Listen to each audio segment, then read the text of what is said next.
We begin with this breaking news rocking the White House. President Trump admitting on tape he knew how deadly this coronavirus was back in February. Now, that matters because it's evidence showing Trump was deliberately misleading the nation about this threat as he played it down.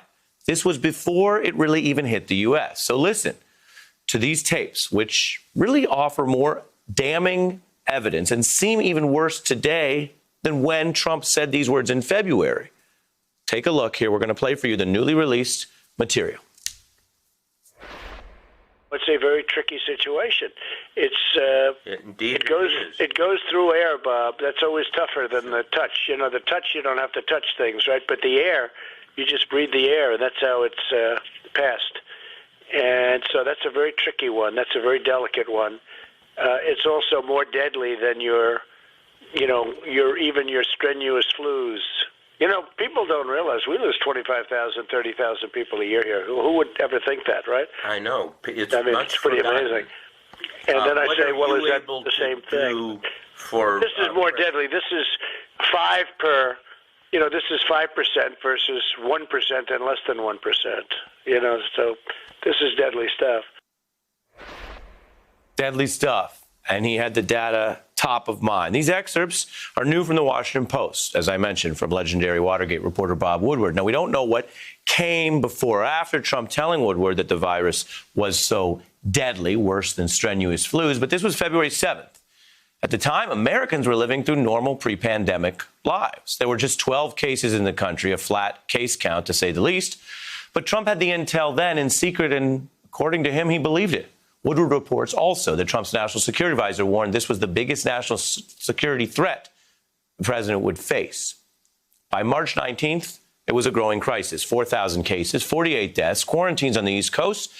And Woodward, in the next clip I'm going to play you, he presents these facts pretty diplomatically and just asks point blank how Donald Trump came to pivot in his approach to the virus. But as I was just discussing with Nicole, in what is pretty damning, Trump's own words, he stresses in this taped interview, his goal was just to play it all down. It's clear just from what's on the public record that you went through a pivot on this to, oh my God, the gravity is almost inexplicable and unexplainable. Well, I think, Bob, really, to be honest with you, sure, I want you to. I wanted to always play it down. I still like playing it down. Yes. Because I don't want to create a panic. Now, pandemic experts were not concerned at that juncture about panic. They were concerned about apathy, because getting the facts out about these dangers, what Trump called this deadly virus, so much worse than the flu, getting those facts out, as you probably know by now as a news viewer, can help save lives. Woodward shows that Donald Trump knew it was deadly in February, which makes it all the more damning that he was telling his own supporters after that, publicly, these falsehoods. A lot of people think that goes away in April with the heat, as the heat comes in. Typically, that will go away in April. We're in great shape. We're going to be pretty soon at only 5 people. And we could be at just 1 or 2 people over the next short period of time. But that's a little bit like the flu. It's a little like the regular flu that we have flu shots for. And we'll essentially have a flu shot for this in a fairly quick manner. It's going to disappear. One day, it's like a miracle. It will disappear. And from our shores, it could get worse before it gets better. It could maybe go away. We'll see what happens. Nobody really knows. Nobody really knows. That's a common expression the president uses. What's important here is that he knew. He knew the facts. He knew the dangers. He knew this was deadly and said so himself. He just wanted to play it down, compared to the flu, when he knew it was far worse. On February 7th, the day that Trump revealed the dangers to Woodward, the case count at that point, as mentioned, was flat. Here's how it looks since then. That downplaying approach to governing and communications was wrong, and you could see the massive spike, 6.3 million recorded cases nationwide. We are approaching 192,000 deaths. The president responded today by saying that his goal was always to keep people calm and avoid a, quote, frenzy. That's his spin tonight after being caught on tape. Now, just put the science to the side for a second. When has Donald Trump ever worried about creating frenzies in public or in the press? He lives on that kind of thing. The new spin makes no more sense than the old spin because this is about lies. Lies caught on tape. I'm joined now by Michelle Goldberg from the New York Times, David Frum from The Atlantic, and Dr. Zeke Emanuel, who, like David Frum, has White House experience. Great to see all of you. Michelle, whether or not this is surprising, which is sort of a Beltway media question, what do you see as substantively important in evidence, tape, of what the president knew and when he knew it? Well, look, it's not a secret that the president is a liar, but I think that what this tells you is about the intent behind the lies. One thing about this president is, besides being a creator of propaganda, he's also an avid consumer of it. And so when he's saying something that's untrue, it's never entirely clear whether he knows it's untrue or whether distinctions between truth and falsehood have any relevance for him. I think what this shows us is that he was very clear about what was actually going on. And he very deliberately and repeatedly told the country something else. And I think that we all know that the only panic that the president was concerned about tamping down was panic in the stock market, right? So he lied to the country. He lied to his own supporters. In some ways, this reminds me of the Steve Bannon scandal, in that the people that Trump and Trumpists treat with the greatest contempt are their own supporters. He put people in grave danger. He has caused a crisis he has exacerbated a crisis that's led to, hundreds of thousands of deaths. And he did it, I think it's pretty clear, both out of apathy and also because he was concerned about what a stock market crash would mean for his reelection.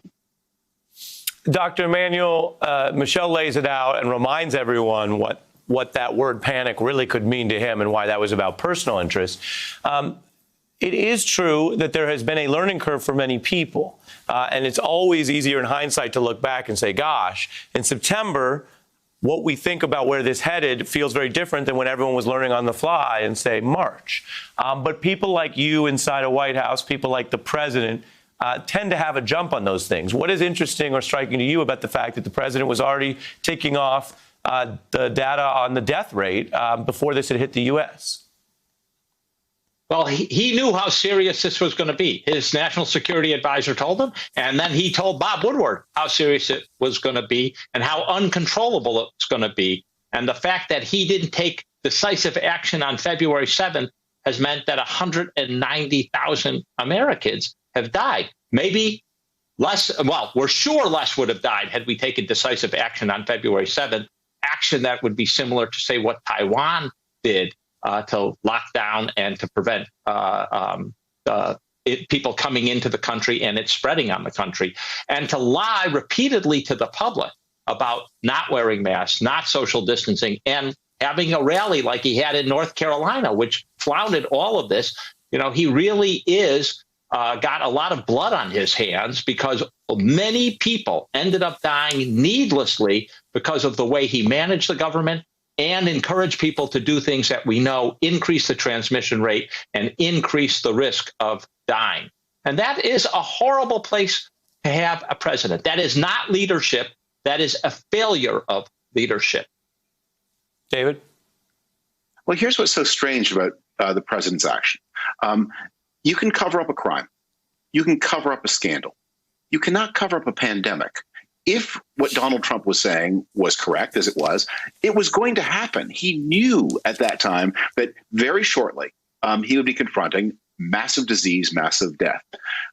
What he also, if he thought about it, would have understood is that world leaders have acted decisively in many countries and from every point of view, whether they are right of center or left of center, those who acted decisively have become much more popular. Justin Trudeau in Canada is in the middle of a big scandal, but he's got pretty good numbers because of the COVID response. And Angela Merkel, her numbers are up. And in Australia and New Zealand, leaders are up. And in South Korea and Taiwan, leaders have seen their polls up. So he knew, and he chose or Cuomo, who mismanaged many of the early parts of the scandal and yet of the pandemic. I think we should understand this in conjunction with the report from the whistleblower at the Department of Homeland Security about how President Trump has tried to cover up the news of Russian interference in the election and dangers from white supremacist groups, which is, as what Michelle said, President Trump is kind of a victim here. He thinks he can actually manufacture reality through words. And so he concealed in February and March, not thinking maybe someday there'll be an April. Maybe someday there will be a May, and doesn't June follow then? And won't there be a July after that? Won't at some point this explode? He really thought he could lie his way through a pandemic. And that suggests that he is actually a much less rational person than the act of lying would suggest he is. Hey, I'm Ari Melber from MSNBC. You can see more of our videos right here, or better yet, subscribe to our YouTube channel below. You could have been anywhere in the world, but you're here with us, and we appreciate that.